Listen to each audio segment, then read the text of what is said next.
it's so amusing to see the waves go crash down on me and drag me into the sea. Why's it so easy to be so indifferent to me when I wear my heart on my sleeve? Welcome to Skechcraft, the podcast for art, design, and process junkies. I'm Rob Duenas, full-time graphic designer, illustrator, and artist esquire. This is an unedited podcast, which means there will be cursing from time to time, so please be aware. With that being said, here we go. Like a willow tree, getting pulled down by gravity. By gravity. Do-do-do-do-do-do-do-do. My gravity. Do-do-do-do-do-do-do. My gravity. My gravity. And I'm back. Hey. Hello everyone. Rob Duenas here, graphic artist, esquire, and host of Skechcraft, the podcast for process junkies. Or art process junkies.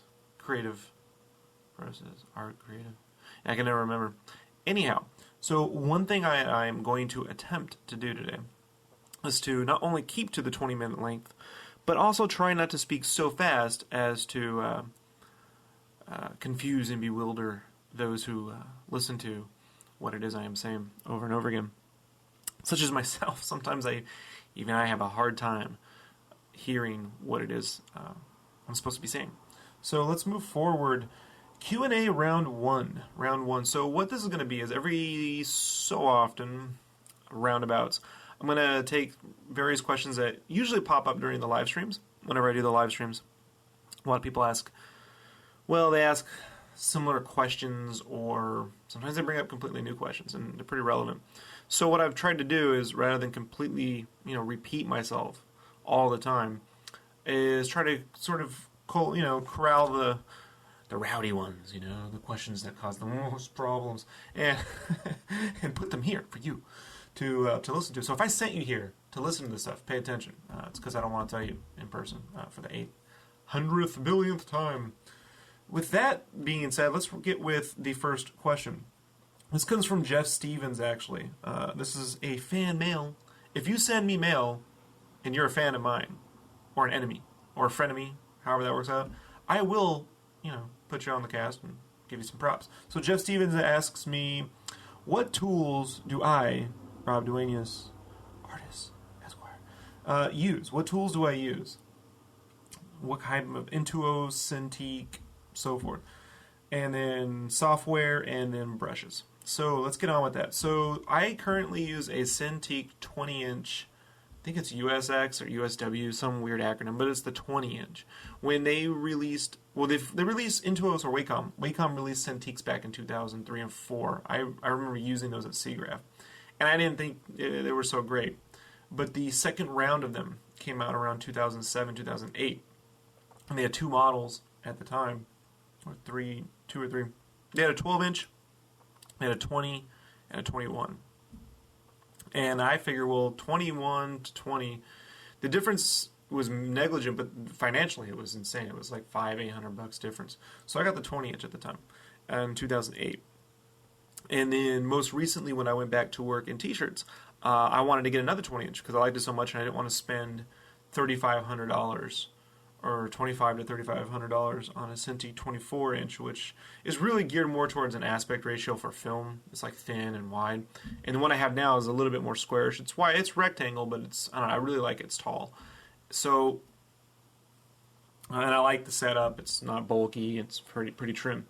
But they don't make them anymore. So when I went to go look for one, I jumped onto Craigslist and did some searching in the LA area because I figured film, there's got to be someone out there trying to dump these things. And I found a Cintiq 20-inch for about $1,300, and I drove out to their place, and I was on a yacht, so I scoped it out well before I showed up with $1,300 in my pocket. But picked one up. So I recommend the Cintiq 20-inch if you're looking really to get one. Mostly because you can get one off Craigslist used, pretty good condition if you know where to go for. And then I try to get the Intuos 3 pens is what it uses. So I have the classic Intuos 3 pen now.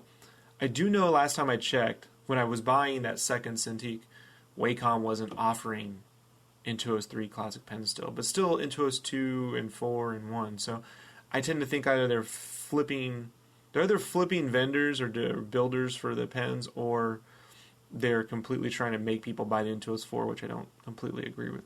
Because 24 inches, I mean, $2,500, I'm telling you, 20-inch Cintiq is more than you'll ever need. But, don't believe me. If you want to spend $2,000 more to learn a point, go right on ahead. And then secondly, the software I use right now, I'm jumping between Photoshop, CS4, and CS5. And that's mostly to do with compatibility with everyone else I'm working with.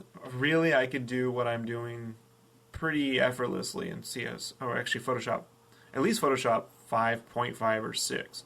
I'm not doing anything new. The only tool that I use that really doesn't exist in those is the warp tool. Sometimes I use that, which is exclusive to CS2. So if I didn't want to give up the warp tool, I suppose I'd have to have CS2. And then what brushes, DPI am I using? So I mostly use I use two brushes, a hard brush and an oil brush. And for you, Sir Jeff Stevens, as a bonus, I will package those two brushes up and attach them as a download with this podcast. They've standard with Photoshop, though. It's a hard brush and the oil brush comes with Photoshop. That's all I use. Sometimes I use the pen tool, if I want to do a really long stroke, and I pad the pen tool, make a little selection, hit stroke. And then when I draw at 600 DPI, and I color at between 3 and 400 DPI. But when I color at the size it's going to print at. So if it's a Comicbook, I color at the 6.8 by 10. If it's a print, I color, I color at 6.8 by 10 mostly, usually at 400 DPI. And then I can upscale to 11 by 17 pretty effortlessly. And that just saves on file size. I mean, you're talking about 30, 40 extra megs per file for a negligible difference. As well as most of those digital printers have like a limited range of 200 pixels per inch to print anyway, so it doesn't matter. And the reason why I draw 600 DPI is that's the resolution at which I scan lines in. And I just got used to it. I draw consistently, like at work and around bouts, around 300 DPI. It's the same thing, but then I have to switch on my brush sizes, so I've trained my mind to use 600 DPI. But what I'll do a lot of times is I'll unsharp mask the lines. That's how they get kind of crispy around the edges. You can just use the unsharp tool, unsharp mask filter in Photoshop. Goes filters, unsharp mask, and I just use the default settings, and I do it 2 or 3 times sometimes. And that just sort of keeps the lines crispy without using a threshold, so I still keep them at halftone. And mostly, the way my lines look right now is just a product of me doing the lines. There's really not a lot of trick to it. I go back over. I just have my own little rhythm at this point. I've always wondered, when will that happen? When will my rhythm appear? When will my style sort of appeared in the last couple of years, really, in terms of that look. And there you go. If you have any other questions, Jeff, just feel free to email me back. Let me know. Let's move on to question 2. How long does it take me to draw and or color? So I'm going to go down the list. Digi art, real art, commissions, paintings, t-shirts, and magazine layout pages. So to draw a digital art piece, lines, usually a cover takes me about a day and a half's worth of work. I don't like to rush those. If it's a complicated cover, like the Game Fan stuff, that could be 2.5 days worth of drawing. Those are really complicated pieces. I throw a lot of extra little details in that maybe I wouldn't if I was doing it on the board for reals, but I throw a lot of extra stuff in there. And then to color, a piece of digital art, about half of what it took to draw. So if it took me 12, 16 hours, I colored in about 6 to 8. That seems to be about the good average. Not including flats, though. Flats usually take an hour to 4 hours, depending on the complexity. And I don't really mark that in. I had a person do my flats for me last cover I did for Tom, and it worked out really well. But the problem is I'm just not being paid enough to sort of support doing that. And my lines tend to have a lot of little details. So people who do flats are usually gung-ho about it at first, and then they come back and go, wow, that was a lot of extra work and to see into stuff. And so I understand that my drawing style sort of, I don't know, or the level of effort I put into useless materials that really probably aren't necessary to the drawing, but I like them, piss off a lot of artists. So let's move on. Real art, how long does it take me to draw? real art, quote unquote. So, about the same as the digital, to be perfectly honest. I'd like to say the digital takes longer, and I think that's true to an extent, because I could technically I could draw something really, like I could draw a really loose comic book page in about 4 to 6 hours if I had an inker. But when I'm usually having to do my real pencil art, it's not that loose. It has to be somewhat cleaned up. So it takes about the same time as it does to do digital, which is 12 hours or so for a full page worth of work. Now, if I'm going pretty loose, there's a Guyver sketch I did on 11 by 17. That's 4 hours, just straight drawing. No planning. And then the Captain America, that I penciled at work, the t-shirt, that's about 4 or 6 hours worth of stuff. So, but that's one character and stuff. So about somewhere in between, usually on an average of 8 to 12 hours. Maybe a little less than digital art. And then hold on. Sorry, my latte is fighting back today. And to color, okay, so commissions are quote-unquote real art. I like to spend about 2 to 4 hours usually on a commission, and that includes painting. So if I'm drawing it, I'll spend about 2 hours. If I'm painting, I spend 4, sometimes 6 hours. It depends on how the watercolor's drawing, or if I'm doing things in between. But I block in usually about 2 hours to do a commission for pencil, and then to fully paint the whole thing, about anywhere 4 to 6 hours. How long does it take me to make a t-shirt? That could take all day sometimes. And that really hasn't, and that's strange because a lot of those are elements that I'm dragging in. Sometimes it can take 2 hours, sometimes it can take all day, and that has to do because I have to do a lot of there's a lot of puzzling games to those t-shirts. You have to factor in what I was, agreed to do, what I was told to do, the different shirt colors that I'm using, the shirt colors that are already being used, which can affect a few things, techniques that might be used on the shirt, what store it's going to, what the buyer might want, what we've already done before, what we haven't done, what we've done that works and can be flipped. So t-shirts can take actually a lot longer than drawing, even though there's far less actual effort involved, because they're like a Rubik's Cube sometimes. I really wish it wasn't that way, but I don't really do t-shirts like on the Design by Human stuff where you're just doing whatever you want. When you do commercial mass market stuff, it can be a lot more Rubik's Cubey than Etch-a-Sketchy, if that makes any sense. So let's move on. And then magazine pages. How long does it take me to do a magazine page? Game Fan, it takes me about an hour to 2 hours a page. There. So it can take 2 to 4 hours for a spread. And I usually design them around spreads. When I was doing them. I'm not doing them anymore, but that's how long it took me. 2 to 4 hours a spread. So if you go on the low end, that's 2 divided by, let's say, 50 pages. So that's 100 hours worth of work. Or 4, or about 200 hours worth of work, give or take, to multiply that. So that was a lot of fun. And then let's go on. Question 3. Do I draw for reels? The answer is obviously yes, I do draw for reels. And that comes from a lot of people seeing me do the digital art on the live stream. It's easier to obviously stream live art, but I have cameras up, and when I draw for reels, the reason why I do actually a lot of digital lines, or why I started to learn how to do it, I was suffering from carpal tunnel. I don't live in an age where I'm able to use an inker or afford to, or inkers generally these days, if you do get one, just generally trace over the lines you put on there. And the kind of inkers that I grew up, sort of being exposed to as a kid, were full-on renders, really. Like, you'd hand them 40% complete page, essentially. All the characters are blocked in, the faces are pretty good, but it's very loose shading and lines, and they would go and render out all the detail.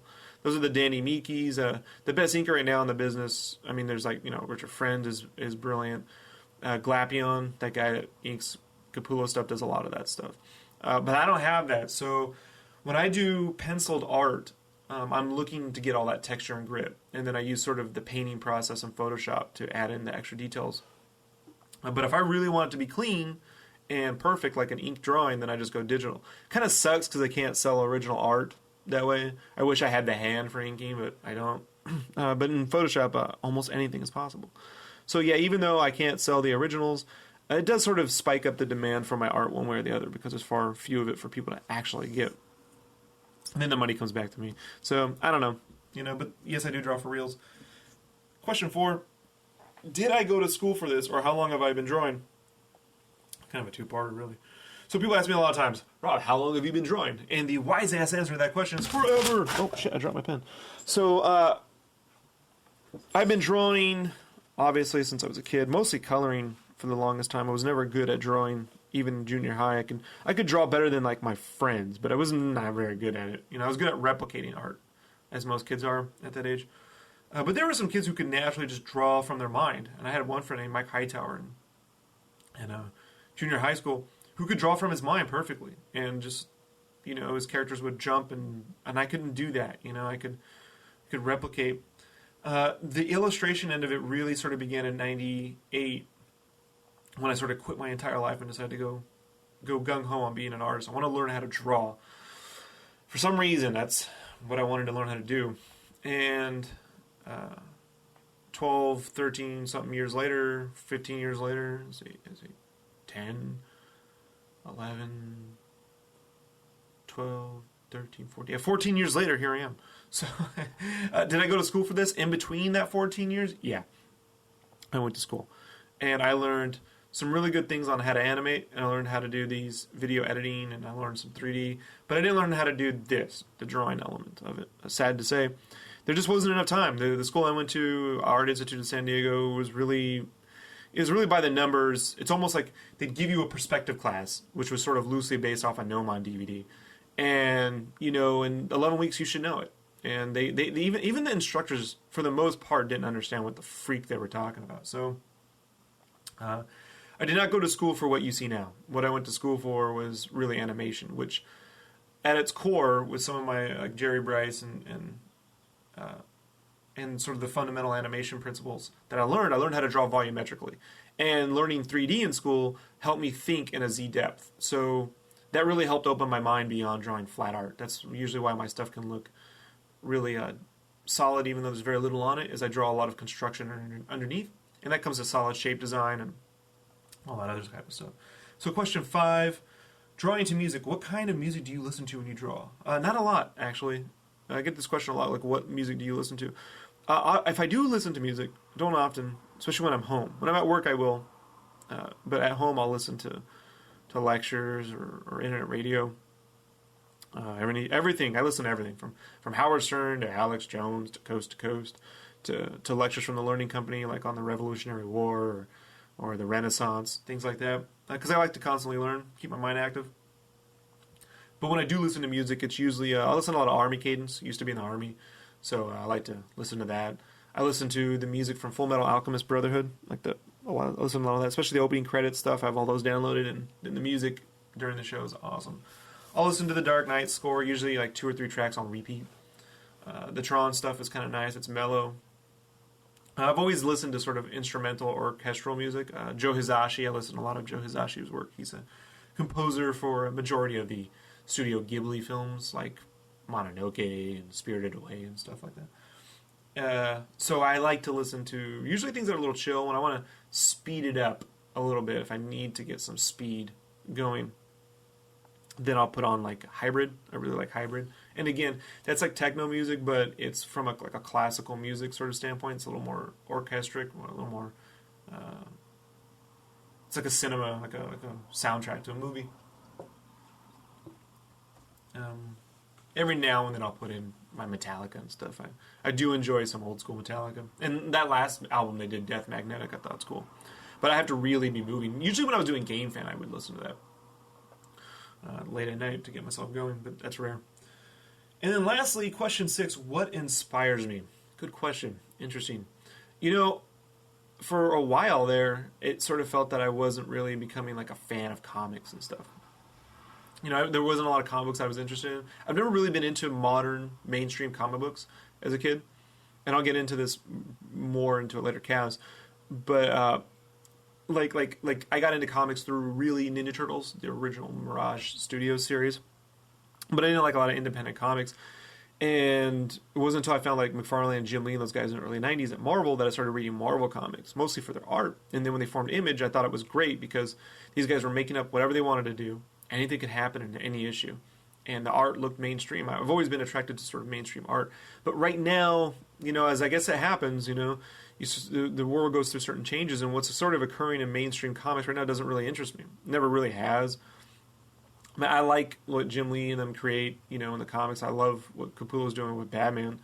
But I don't really enjoy much reading them, and that's mostly because they aren't bad stories, I don't think. I think largely they make more sense than when they did when I was a kid. However, they take forever.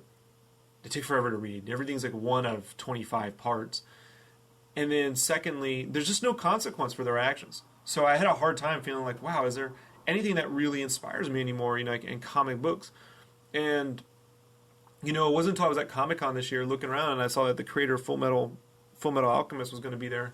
She was going to be there, and I was like, I got excited at Comic-Con to meet someone for the first time in like a long time. And that's because I grew up at Comic-Con. I met all the guys I ever wanted to meet, really. Just to bug the shit out of them. And so, yeah, I think right now what really inspires me is like Full Metal Alchemist Brotherhood, the anime series. The manga, I just don't have the patience to read 7,000 volumes of manga, which I probably will at some point. I do read once a year. I read Nausicaa. I read Nausicaa once a year. It's very condensed. I like that. And every now and then I'll read Akira because it's just crazy how that was put together. But Full Metal, really, I just absolutely love the second anime series, Brotherhood, a lot. And directors and like how movies are put together really interest me. Always have. Like I read Cinefex religiously. So, like, how they made Inception, how they made Avatar, those kinds of things really inspire me. I like to, and maybe that's a part of me that sort of even